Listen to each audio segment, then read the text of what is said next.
But before we begin our modeling, I would like to show an exercise. We will try to apply in practice the perspective basics. I will try to show the principles of how we can get deeper into 3D modeling. We must understand the principles how we start and manage the 3D modeling and how we increase this skill. After that, we will start from simple objects and we will raise the complexity of our models. Of course, we are talking about level 2 objects. But before that, now let's get to max and let's try to understand the main principle that lies behind all the 3D modeling. I'll try to explain this example using a cube, 1000 by 1000 and 1000. If we want to begin our 3D modeling in 3ds Max, we must understand the principles of how we are creating our 3D models. I'll have to explain the perspective basics. We must understand these principles and what is perspective distortion. In that way, we will be very close to 100% when we will try to recreate our 3D models. We usually will have no plans, so keep in mind we will have to use only our eyes to seek our proportion. If you remember our 1-to-1 image, I'll get back to it a bit. When we will model in 3ds Max using only images from internet, we will have to use only the proportion, as there will be no dimensions, and we call this artistic approach. But we must remember we have the second part, the technical part, or what we call the scale part.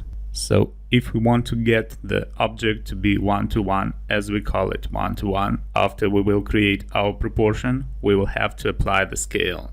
That's why now let's talk a bit about proportion, how we get our proportion using only images. I don't want to get too deep into perspective, this is a quite big topic. Still, I'll have to show you the main principles. In that way you will understand exactly what to do when you'll have to recreate an object using only an image. First of all, I created a cube. For simplicity, it was, as I said, 1000 by 1000 and 1000, and I created a camera. I've mentioned that different animals, as I said, look different at the objects. At least they see the objects different. We are interested how our human eye perceives the volume around us. Perspective gives us the understanding how we can recreate the volume using specific 3D techniques. In perspective, we always have the person who is watching. That's why I created first the camera. It's like our eyes. And depending from what angle we look at the object, first I created the camera in front of the cube.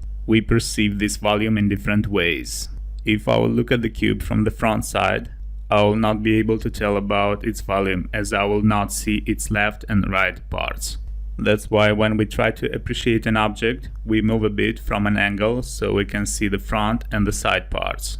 In that way, we will see all our images from internet that we will have to model. I mean the models from the images. They are usually shown from one angle, so we can appreciate only from one image how this object looks. But the main moment that interferes here is the perspective distortion. The edges or the parts of the objects that are closer to us seem for us bigger, and step by step, as we are increasing the distance between our eyes and the edges, they seem smaller. Now, if all the models from the images that we will have to model will have this perspective distortion, we must understand the principles of what techniques we have to use to get rid of this distortion and bring our objects to be 1-to-1.